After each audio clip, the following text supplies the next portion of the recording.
The news tonight from the mythical battlefront is, as always, neither good nor bad, merely transcendental and nigh impossible to report on. But a certain king one day said to his heir, "There is a land within a land that is yet to be discovered, and that land is within you. And when it is found, that which was dead stirs. And all who live near thereto will rejoice and be refreshed like a new child just born." To just live requires no particular thought, but without it, a true warrior cannot survive.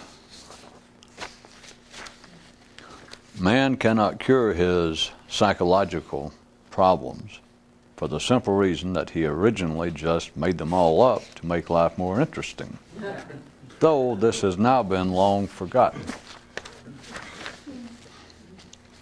There was once a mathematician who taught an unknown branch.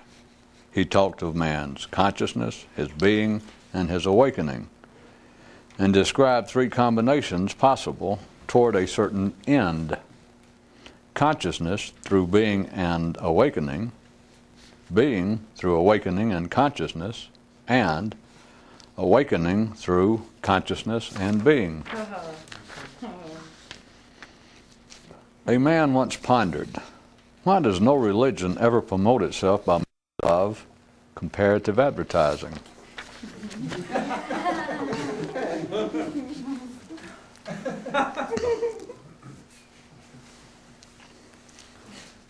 In one universe were two sister planets, and on the first they believed that what separated man from beasts was his capacity to love, while on the other they held the distinction to be his ability to think. To some observers, the two appeared destined to crash or merge, not unlike man himself. Maybe. At best, weekend warriors imagine that the struggle is to overcome themselves. Yet another way by which life keeps satisfactorily in line even the most potential of rebels. Cheerful, blooded conclusion: a visible enemy can never be defeated. Definition time. Ping pong, the only official Olympic sport modeled directly on the human mind.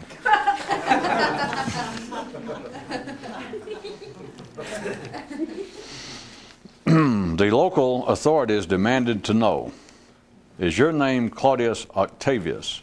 If so, come with us.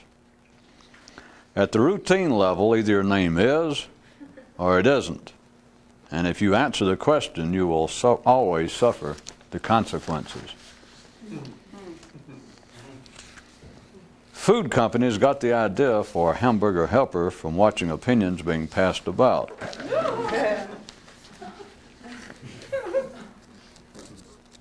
Initially, one man's attitude toward everyone else was, sue the bastards. Later, after some adjustment, he himself assumed the mantle of bastards. Amongst cows, even sophisticated ones, progress is measured by fame and recognition by one's fellow bovines, while with the true neural warrior, only he knows or cares. Near a window by a field, a man stopped and reflected. Even if you only dance with yourself, who is to lead? Your stomach? Your mind?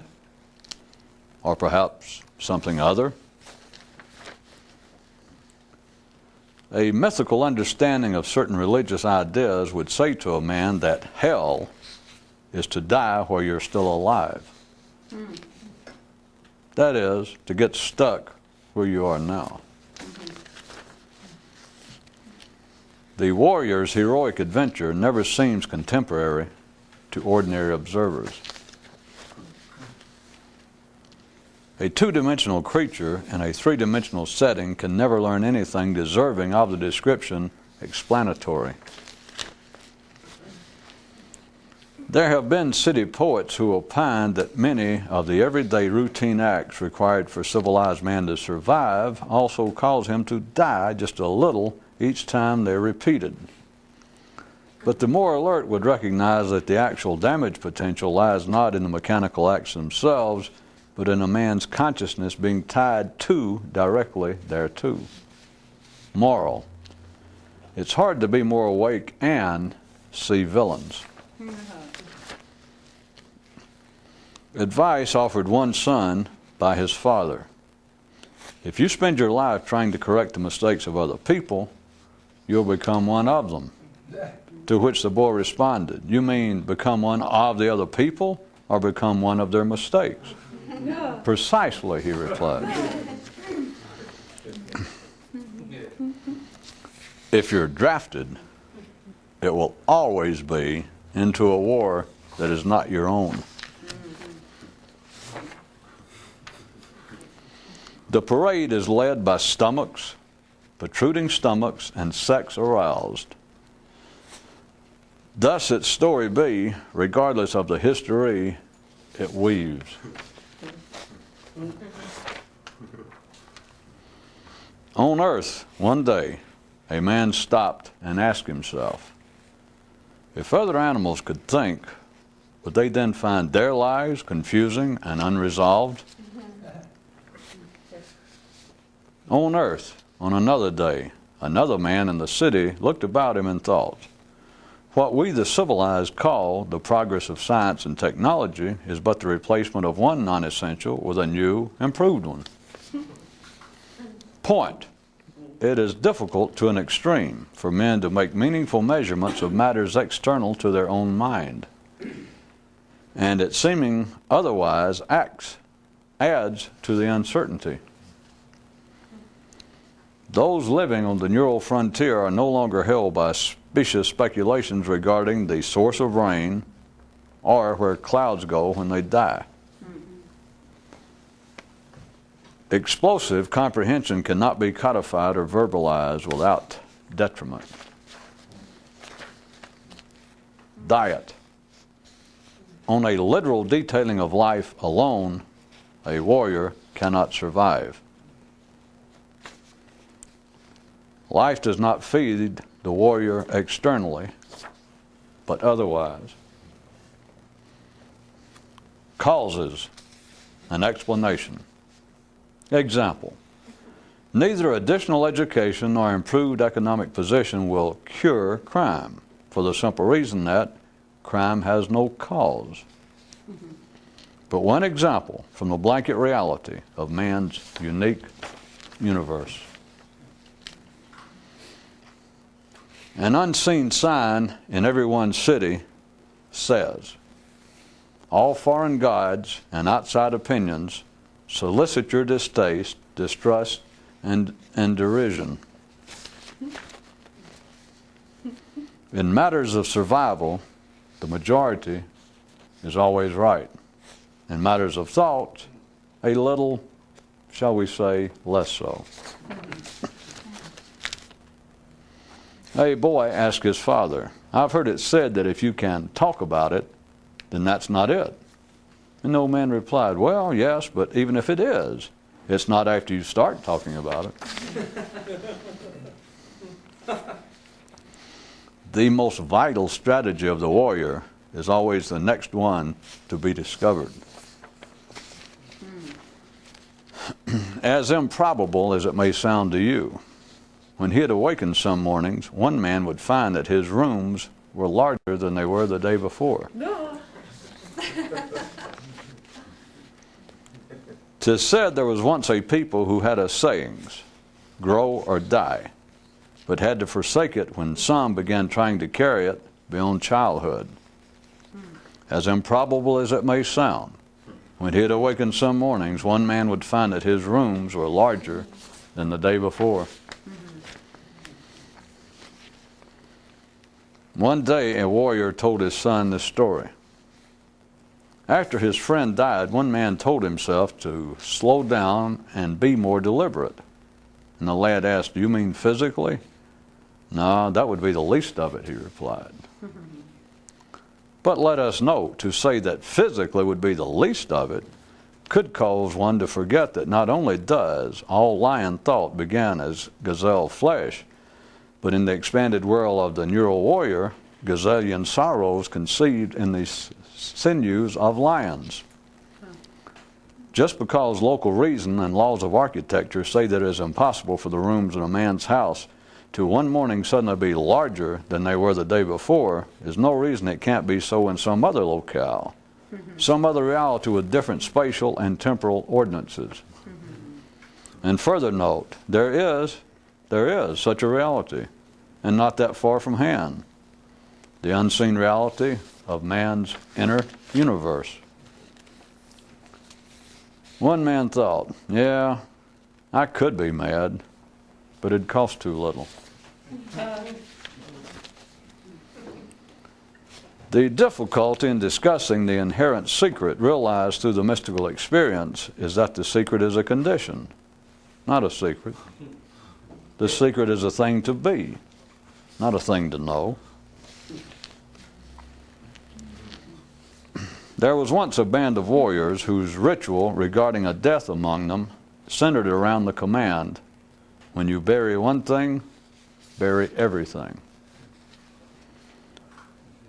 There is a hardness to the life of a mystic, and a certain softness as well, though neither word begins to adequately cover it.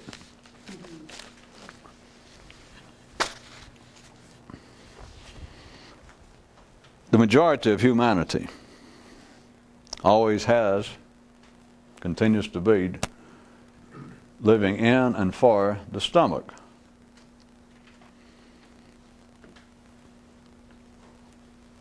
Then when you look at the apparent history of humanity, everything about it tells you that that's not so.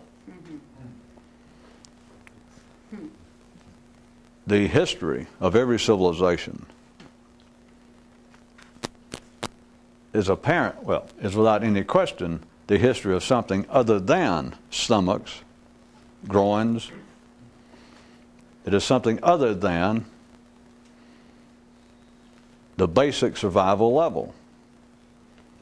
And yet no one takes into account the fact that it is a minuscule percentage of humanity that makes, performs, and is accepted as the sources of history. Anyone half awake and hearing that should at least be in a minor way struck that it's, again, just as obvious. That would apparently take someone of some obscure intention to point out something not absolutely obvious, except for this fact. You never the hell thought of it. By you, I mean no one. You have never thought about it. It is beyond the repertoire of the mind, the most educated mind, historians, to take into account. That if you were talking to a historian, not that we're right or that I'm right and he would be wrong, but if to show you what I'm talking about, and you point out to the historian just what I've done to you, that you seem to, as a herd, more or less manage to avoid hearing, or at least you're able to contain your enthusiasm for hearing it to an admirable degree. That if you told a historian what I just told you, if I said the majority, the vast, vast majority, just damn near, we're somewhere around the 99% percentile of humanity lives for the stomach. They live for the stomach, they live in the stomach. The parade of humanity, the head of the parade is stomachs, protruding stomachs, and sometimes I included in the news item, sex aroused. What you find at the front of the parade of humanity are stomachs. It's the way it's supposed to be. But that is That is where the vast majority of humanity lives. That is what they live for. It is in the stomach that they live. But imagine I'm doing this conversation with this fictitious historian. And I immediately point out, before he can say anything, that everything in history says otherwise. Let's take Western civilization, the history of Western civilization, but it's true everywhere. If we just took a cursory glance at the history, pick up the best one-volume compendium, or pick out the best encyclopedic work on the history of Western civilization, turn to the index. All of you should know this, but if you turn to the index, or if you just run through the table of contents, the history is recorded as being performed, the history worthy of mention, the acts, the activities, the experience of humanity that no one questions as being worthy of some recording, is not the history of stomachs. It's the history of art, of culture, of politics. I'm including what I normally just refer to as civilization, the collective ignition of man's intellect above the level of consciousness, as opposed to that which would be the simply mute, unconscious activity at the survival level, the bio-survival level of man. The history of man is not the history of stomachs. It's not the history of sex. It might be some salacious gossip to help sell the history. But the history, the written history, just what is called history of man, is not the history of stomachs. How many people have lived in the Western world since, let's say, the time of Greece, time of Athens? I do not know. What do we want to say? 20 billion? How many people, if you took the definitive work, whatever it is now, the encyclopedic work on the history of Western civilization, and you looked in the index of names, if we're talking about a work that might be 30 volumes, would be running into the multitudes, the scores of thousands of pages in the work, how many names would you find if it had its own listing of proper names in the history? In 4,000 or 5,000 years of Western civilization, how many names? I have not gone back to check. I don't. But how many names would be there out of, let's say, 20 billion people have lived in the Western world since then? How many people are in there? What? What would it constitute? Some of you could take as good a guess as me. I'm just standing here on the spot trying to do it. 1,000? 2,000? Surely 2,000 would cover it. Can you believe there are 2,000 people? Can you believe? That can't be true. Can you believe there's over 1,000 maybe of people in the Western world? And don't let your mind fool you and say, well, historians may not know everyone that's deserving of history. But how about this? They know more than you do, because you can't even name all the ones that they did.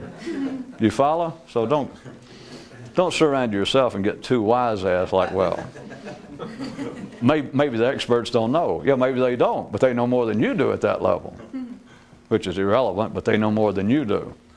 They got more facts. So what? We have 1,000 people, which that's still probably charitable, still probably an excessive number. 1,000 names worthy by the collective wisdom of Western man. Not my opinion, not yours, but by the collective expert opinion of historians.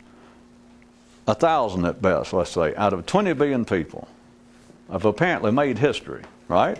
No, they didn't make history. Who made the history? For every Napoleon who is famous, you have how many people fought the wars? Not just under him, but how many people fought the wars under him? How many people fought the wars in Russia, in Italy, in Belgium, in England? Untold, uncounted, nameless, the masses of humanity, the stomachs of humanity. But look at it.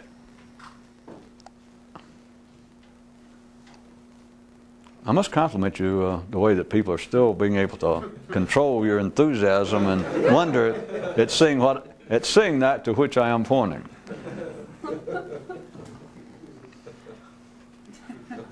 Off on a sidetrack again. Do any of you ever enjoy, I don't mean just me, but enjoy this whole experience, that some of the things get like to a second generation, even contemporaneously as we go along, funny, humorous, curious, and it's not even weird. It becomes funny, curious, and funny and curious on the basis that it's funny and curious that this is obvious as hell, and I never thought about it. And then start becoming aware that neither has anyone else. Never. And it seems so obvious.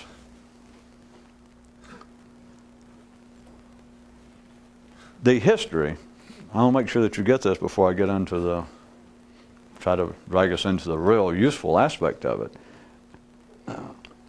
You understand this is not some sort of verbal wrangling. This is not a contest between yours truly and the history or the intellectuals of man or the history of man or historians. It is not me attempting to correct history. Everything is just fine.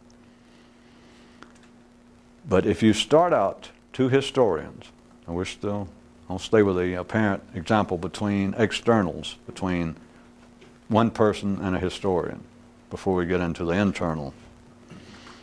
And you point out that the vast majority, somewhere hovering around 99% of humanity, are just walking stomachs, living stomachs.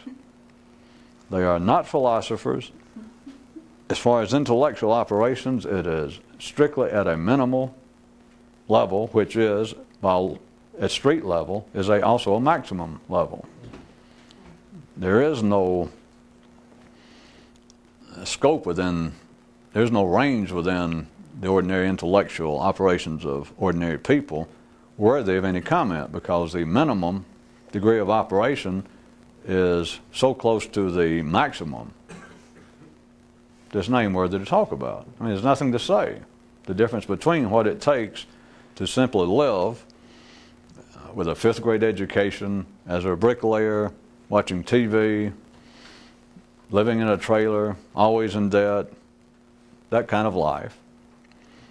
The degree of intellectual effort, degree of intellectual life, degree of intellectual nourishment the individual receives between that person and someone who, with a PhD, teaching philosophy, history, anthropology, physics at Harvard, no TV, reads 1 or 2 hours a day, attends symphonies every week, attends museum openings, all of that kind of rich cultural life, from a quite real but almost offensive level if you tried to make ordinary people consider it, especially the latter group. The operational range between, intellectually, between those two people is so small that it's never even taken into account. Oh, it's taken into account, but so blatantly it's just saying, well, you people should have better education. And they just dismiss the first group. But from a more transcendental, from a more conscious view, the range, the distinction between the two is, you can't even measure it. It's unworthy to discuss amongst any group of people who know anything. So back to my conversation. When you talk about the history of a civilization, let's say Western civilization still, and you say that men are not, by and large, talking in the high 99% range, men are not philosophers. They do not exercise anything beyond, not worthy of discussing, beyond the minimal range to classify as a human being and get by, to stumble by, to get by, to walk through 60 or 70 years on this planet. They are not thinkers. And the historian might try and reserve judgment a second. And you said, but notice this, the history of Western civilization is not so much a history of Western civilization as it is to get us going. That was parenthetical between you and I. it is really a history of somewhere around, at best, 1% of humanity. I'm still overstating the case. It's not even 1%. It's just not. And then if I paused, if I gave the look like semicolon, and I let the historian think on that a second. Now the sentence thus far, it is not weird, it's not spooky, it's not New Age, it's not metaphysical. Nice simple sentences. Me making statements to this man, this historian, that somewhere around 99% of humanity are simply walking stomachs. Their intellectual operations is at the bare minimum, comma, and he goes with that. He doesn't complain yet, and I say, and the history of Western civilization, and all, but the Western civilization, the history thereof, is not the history of Western civilization, it's the history of somewhere below 1% of the people who've lived thus far. Semicolon, I let him know. Then he goes, Now you understand, I repeat the whole sentence. It's just as simple, regardless now whether it's valid yet. The sentence is simple, it is rhetorically quite clear. Linguistically, there is no ambiguity if you can just listen to the King's English. And I let him think. He has no choice. He must begin to resist. And yet, I believe that even you people, none of us, as far as I know, are professional historians or have our degrees in history. But as I point out, there's surely been 20 billion people since the time of Homer. And at best, the names that have been recorded by the collective wisdom, insight, intellectual wherewithal of historians since that time, if we put down the proper names of everyone who has ever made a history book, I'm still just taking a rough guess, it'd be less than 1,000 out of surely 20 billion. And that's just a fact. My figures will be off a little bit, but I've got to be close. And the historian would know it if he thought about it a second, and yet he would still have to resist. Wait a minute. The whole history of Western civilization, and he might be working on a new revision. Will and Ariel revisited. He's going to redo, or Gibbons finally put in his place. That he is now working on the magnum opus of not only his life, well, that's all he cares about, but I was going to say, he was hoping the publisher would say of Western minds, Western man, the definitive history of Western civilization. And let's say that he's working on it, the man I'm talking to. And he thinks he'd never done this before, and he's the one doing it. But if I said, you're the man working on it, he went, yeah, and I said, right now, have you already started working on an index? And he was probably, well, I'm sure by now, the way that he was working on the index as he goes along. Every time he gets to a proper name, he files it in a certain place, probably a physical location, geographical location. He's already working on the index as he goes along. And if I say, well, are you close? And he says, well, I'm up to World War II. I'm up to the middle of the 20th century. And I said, and you dispute my figure that there's less than 1,000 names in the history of Western man that will even make your history book. And he's the one doing it. And I assure you, he'd never counted them. He'd never thought about it. And if I say that, and somewhere in his neural system, his brain, it registers, that's got to be true, he will still have to resist it. Not because he's stupid. Life makes him resist it. He will have to go, oh no. If he immediately had some strictly intellectual notion that I was correct in my figure, he certainly would not then try and debate it mathematically, or not go and pull out the programs in his computer and try to pull it up and count and show if it strikes him, God, that's got to be right. I never thought about that. There's less than 1,000.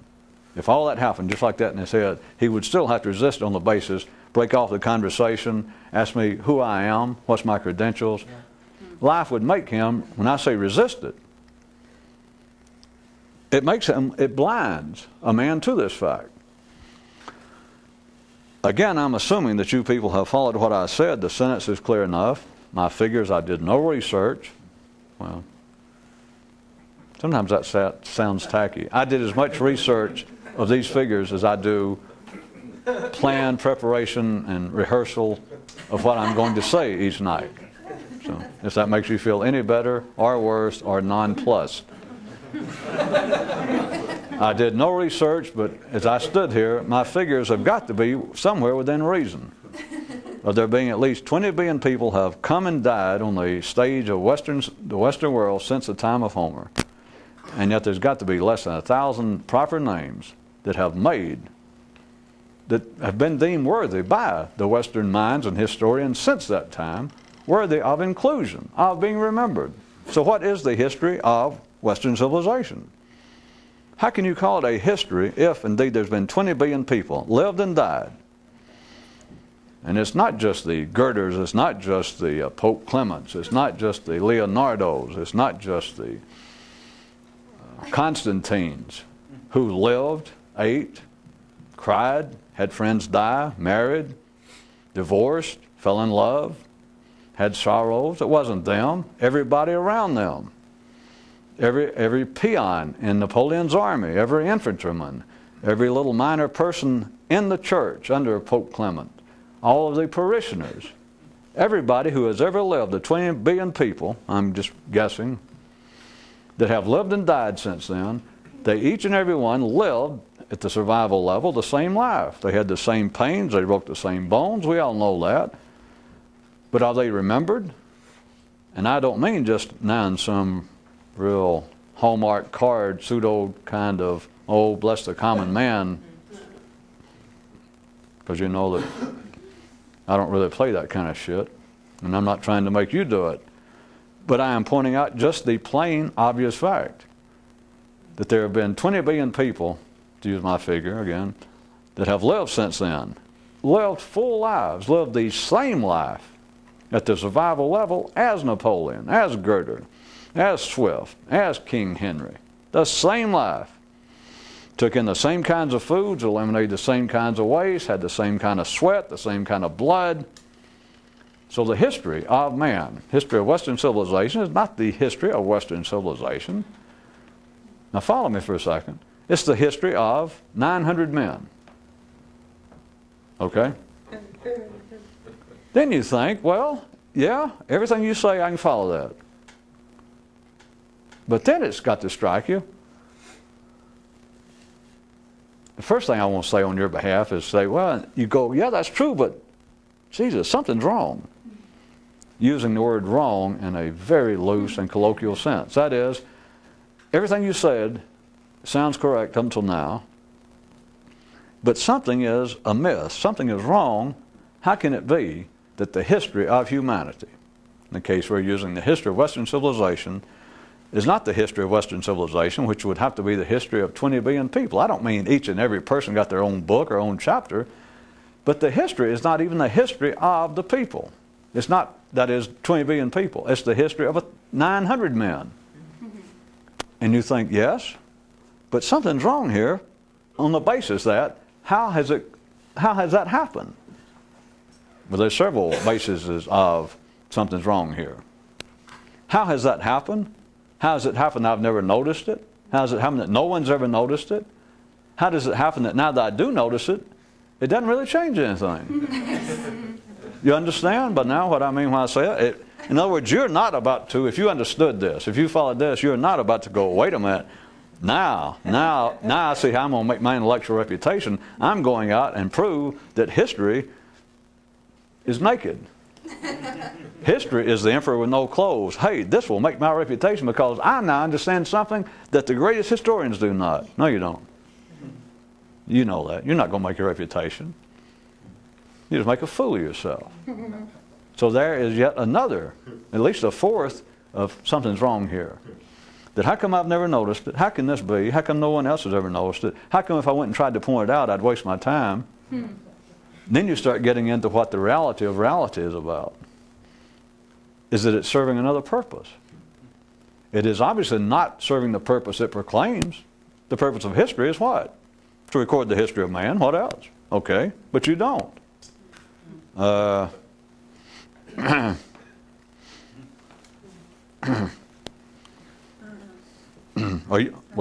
you in the history department? Are you one of my students? No. Oh, well, okay, never mind. You understand they have to resist it. There is no answer to it. there's no answer to this problem that I presented. For the simple reason, of course, that it is not a problem. There is no satisfactory solution or explanation as to how things got so screwed up. For the simple reason that things didn't get all screwed up.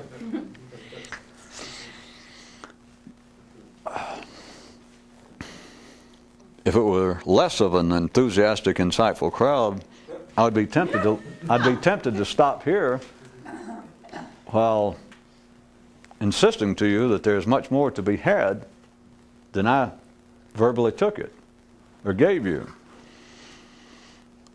And one more time to remind you, this is not limited in any manner whatsoever to the Western world. And it's not really limited to history, but that's the easiest way to describe it. But it's certainly not limited to the Western world. It's the same the world over. But how can it be that assuming now that you, just between us, assuming that now you find some agreement and some of your own perceptive agreement into my rough figures and description, that is, that the standard, the leading, the acceptable history of Western civilization is not the history of Western civilization. That is, the 20 billion people who have made Western civilization. It is the history of 900 men and women. And of the many things that I was suggesting that should strike a more insightful person, such as, God, that's weird. God, that's obvious. God, that's weird that I never saw how obvious it was. God, that's weird that no one else ever saw how obvious it is. And then it starts getting to the real refined enjoyment of, God, that's weird because it doesn't make any difference. And then, God, that's weird. Why doesn't it? The final level I was going to hit is, of course, when you realize that in that realm, nothing makes any difference. But we don't want to go into that. No, we do not want to go into that. I promised life that I would exercise a certain degree of decorum and restraint. I have lied to life before, but tonight will not be one of those nights. Yes, it will. I just said that so that so it wouldn't listen. Because it walked off and figured, well, everything's all right. But there's another case of me lying to life. But I got to tell you, life made me do it. Well, life told me to try. It was like when your phone, you're not sure it's working, you'll call up somebody and say, call and see if my phone rings. Sometimes life tells me to do that just to see if it'll catch me. Of course, sometimes I fool it. It'll later say, did you do it? And I'll go, yeah, you didn't hear me? When I didn't actually call it. It's known as woofing and weaving, woofing and what do you call it? Metaphors and allegories. Woofing and toughing.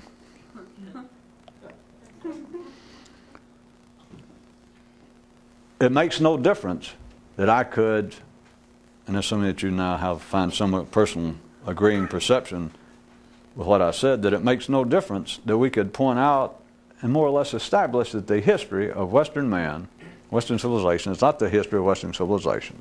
It is not the history of 20 billion people, with the exception of 900 people or so. The rest of them are forgotten. They're ignored. Then you can say, to take the other side a little bit further, the historian side, the ordinary view side, you could say, well, they did not individually do anything worthy of recollection. I could take this historian's, my fictional character, and say to me, well, I hear what you're pointing at. But to use your example, for instance, Napoleon's remembered because he was one man, he was leading the armies, he was plotting the armies, he was the instigator, he was the central actor in that particular drama covering such and such period and involving, we know certain, by most records, X amount of millions of people. And we do know that the wars would not have happened. Napoleon simply would not have been able to stage any war without the soldiers, without the unnamed, faceless infantrymen, horsemen, cavalrymen that fought the battles. The historians say, we know that, we know that. So they're not worthy, they're not deserving, no offense, but they do not deserve a place in history. They do not warrant specific mention because they simply followed orders. They simply did. They operated en masse. They operate as a herd. They operate as a flock of people under the direction of one man, be it to good or ill. The historian would say, I'm not yet prepared to comment. I am simply pointing out to you that a Napoleon was the figure that seemed to instigate the action. He was the actor on stage whose cues, whose lines, whose actions gave rise to all else that followed in that particular scene. That all sounds great. That all sounds fine. It must. That is an adequate description at the ordinary level. But again, I ask you, can you consider, or have you already forgotten, that if you do not remember that life itself is alive, you do not understand anything. You'll never understand anything. And when you understand that life itself is alive, insofar as the ordinary judgments, the ordinary qualitative judgments that a historian could have just done, the words I put in his mouth, of him explaining why it is that the history of Western civilization is, once I pointed out to him, actually no more than the history of 900 people. They're the only ones mentioned. You wrote the book. It's a history of 900 men, not 20 billion. So it's not the history of Western civilization. It's the history of 900 men who lived in the Western world. And he goes, no. And then he gives me this story that I just did for you about Napoleon and the soldiers. And that, well, each and every one of them, they would have never gone to war had it not been from Napoleon. He was the driving force behind the war. And so they were drafted. They volunteered. They were drug into this great historical movement. And although I'm sure to their families, their life and their death was important, I'm not disregarding that, says the historian, but we cannot record the faceless numbers who are simply swept into the great movements in history. We can only pick out the leading actors, those that seem to have instigated it.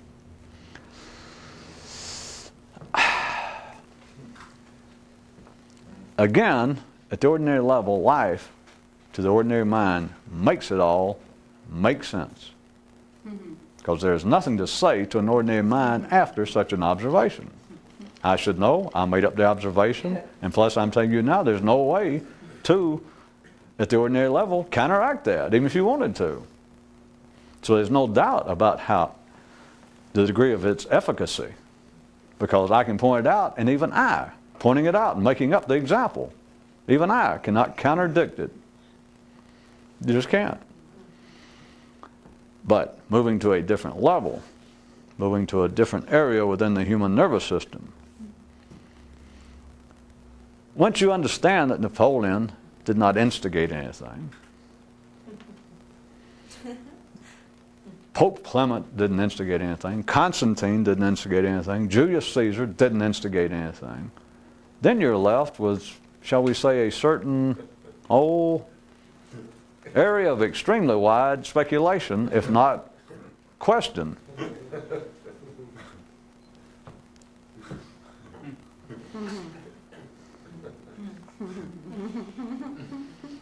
I am now not playing the part of an ordinary person, including those with advanced degrees in history or anything else, because they could not tolerate it to that point and still go like they were considering. By now they would have had a mini stroke or left. Or if such people had it within them, they would have punched me in the jaw. But those kind of people, you don't really have to fear that much. What you really have to fear is that they'll pass out on you and you're going to have to take them to the hospital. Not you, them. See, that's the problem. And have to sign for them and all that stuff. Plus they can throw up in your car while you're taking them over there. Oh, you know how historians are. Seems to be a professional weakness. I don't know.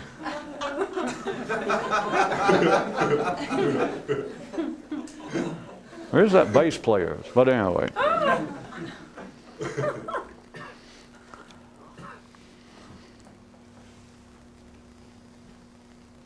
If you see that the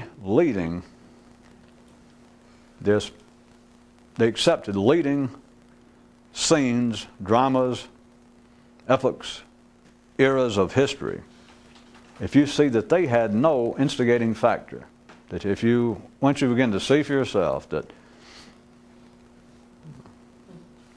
Paul did not start the Christian church. Napoleon did not start the Napoleonic Wars. The Seven Roses Distillery Company in Canada did not start the War of the Roses. See, that's what happens when you didn't actually major in history. I could have that last part wrong. But at least I didn't say that the 20 years didn't start the 20 Years' War. At least I had I had some pity on you. Once you see that Napoleon did not start the Napoleonic Wars, then you are face to face with the real difficulty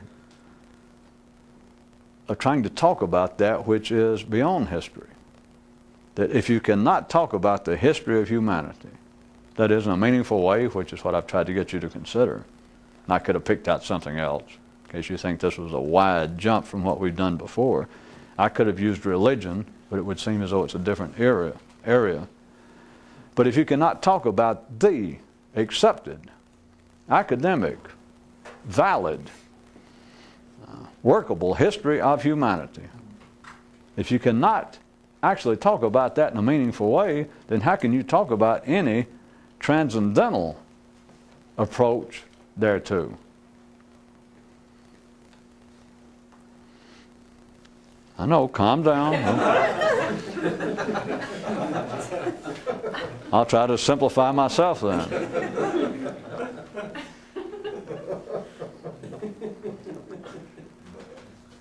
The point thus far about history, I will go ahead and sum up for you, for my intention, that the history of humanity, the history of Western civilization, is really, at the very least, misnamed. It's simply not applicable. It just falls apart by any reasonable investigation, which I've done for you, mathematically, sociologically, psychologically, common sense. So we could take my person with my drywall man in a bar in Mississippi with a 5th grade education. I could talk to him a few minutes about the history of Western civilization. He kind of remembers reading history, and I say, well, you remember reading about the Greeks and stuff back in high school or grammar school? Well, yeah, kind of. And I say, well, they call it the history of Western civilization. They go, yeah, I know that. I can hear that title. I know more or less what you mean. I say, did you know it's not really the history of Western civilization, because they have calculated, some statisticians have calculated that since the beginning of written Western history, there have been over 20 billion people lived. He goes, wow. And did you realize if you look in the index of proper names in the best set of the whole set of the history of the Western world right now, you will find less than 1,000 names. They go, I never. And I say, so think about it. The whole history of Western civilization is actually the history of less than 1,000 people, not the 20 billion. So in other words, the history, what they're calling the history of Western civilization, is just not so. Even he would go, he would go on the basis of assuming that what I was telling him was more or less factual. He'd go, like even he would be sort of perplexed.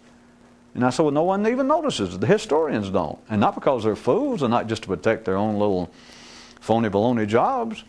They just do not, even if you point it out to them. They would fail to, they couldn't do anything with it. He'd go, What I want you to see is that it is not hard to establish from an ordinary view what would be called the factual basis of my premise to you. That being, bring us up to the last 5 minutes, that being that the so-called history of Western civilization is not the history of Western civilization. It's not history. It's not Western civilization. Well, I guess what I'm saying is it's not the history of Western civilization. I thought that's what you were saying. And yet it's something. It's not a facade.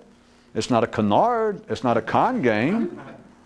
It's not a conspiracy. Of course, an ordinary person could be listening up to them and go, well, it is, it is, it is. Well, yeah, it is. And if I kept saying this, no, it's not. It's none of those. It's not a fraud of some kind. Then he's left with even a variation of the speculation about something's wrong, because he'd go, well, if it's not any of those, and it's not what it is, and it's not a fraud, it's not a conspiracy, it's not a mistake, it's not stupidity, no, it's none of those, but it's not what it says it is, right? Well, geez, what are you left with? It's known as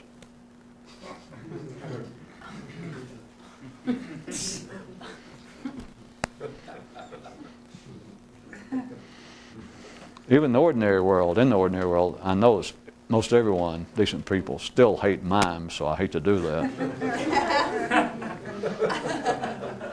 You might also, very much off the point, but just I can't resist pointing out to you who seem to agree, do you realize that even in the largest, most encyclopedic telling of not only Western civilization, but also there's not one mention of a mime? None. At any rate, you might think about that.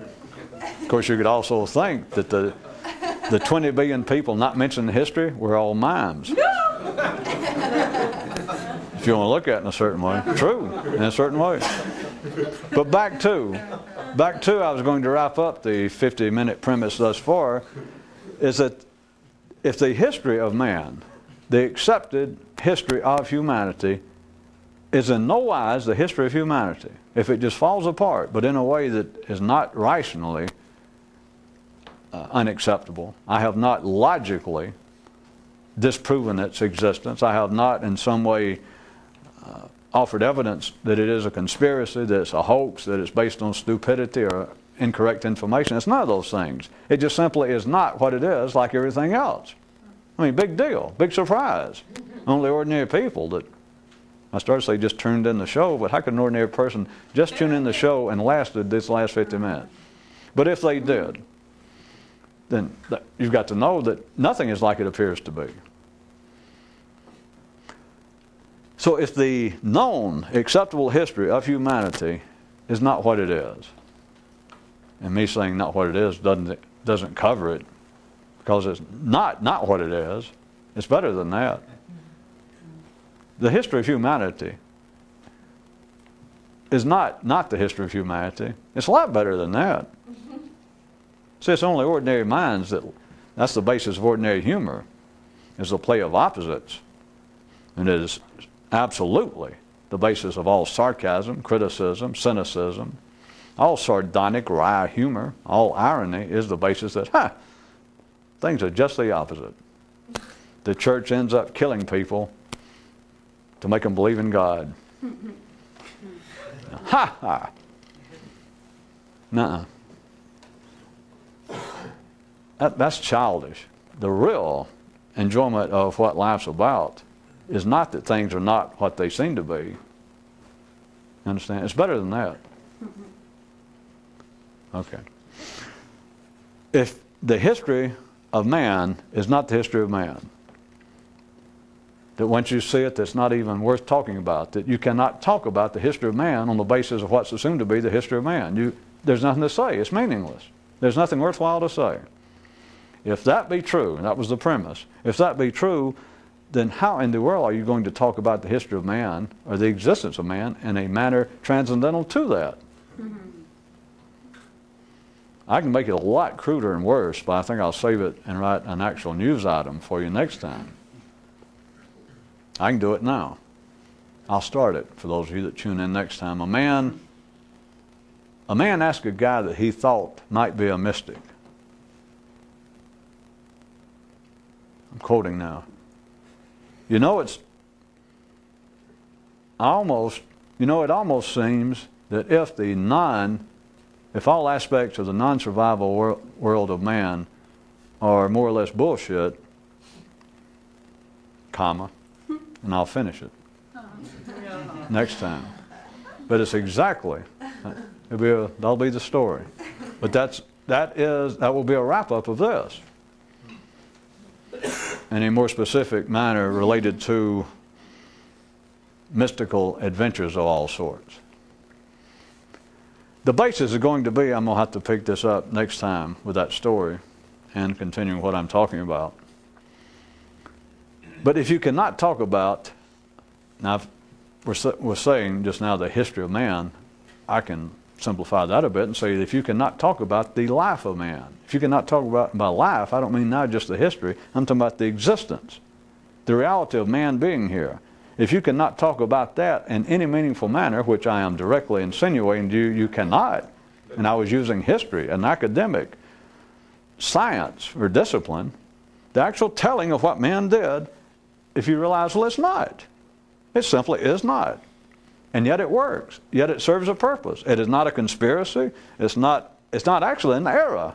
It's not actually a mistake to be corrected. It is what it is, and yet it's not that. So if you cannot talk about man in any meaningful way, how can you talk about man transcendentally? Perhaps it'll be clear next time, and perhaps not. But I was going to say after, an ordinary mind could say, the response to that, they could say to me, well, wait a minute, you've got it wrong. Because if we take your premise that you cannot talk about man's existence in any meaningful way, and then you say you went, then how can you do it in a transcendental manner? The person could say, well, if I hear you, your insinuation, you're incorrect, because that would be the only way you could.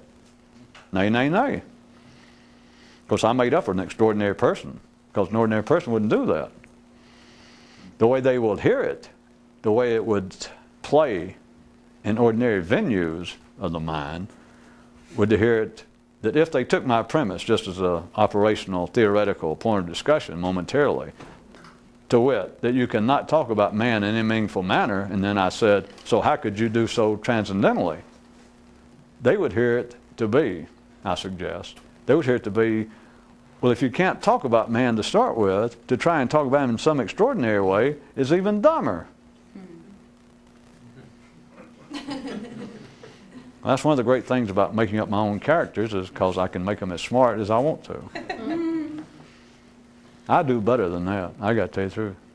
Just to make them smart, I've already done them a favor. And of course, there is one of the drawbacks of making up your own characters. They never even write or call. Thank you or anything.